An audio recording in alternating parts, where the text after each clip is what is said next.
Good morning. আজকে day 2 আর আজকে চলে এলাম একটা নার্সারিতে নেব হচ্ছে ভার্মি কম্পোস্ট। তো এই হচ্ছে নার্সারি। রুফটপের যে ভেজিটেবল গার্ডেন হবে তার জন্য ভার্মি কম্পোস্ট মানে এটা হলো একটা কেঁচো সার। এই সারটা মাটির সাথে মেশালে মাটির উর্বরতা বৃদ্ধি পাবে। তো এর দামটা পড়ছে প্রায় 15 টাকা প্রতি কেজি। আমি মোটামুটি 10 কেজি মতো আপাতত নিচ্ছি।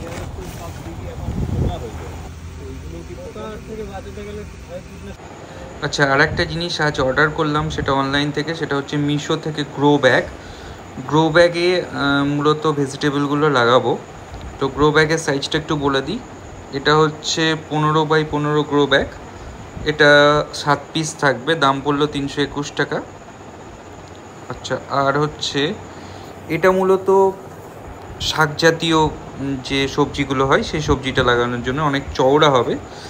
তো এটার দাম পড়লো হচ্ছে 450 টাকা মতো, 4টে থাকবে এক্ষেত্রে।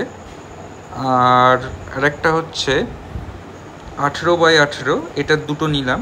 এটা মূলত ওই লতানো জাতীয় যে সমস্ত গাছগুলো হয়, যেমন শিম, বরবটি, এই জাতীয় গাছগুলো লাগানোর জন্য এই সাইজটা প্রয়োজন। আর বেগুন, টমেটো এগুলো লাগানোর জন্য এই সাইজটা 15x15, এগুলো খুব ভালো হয়।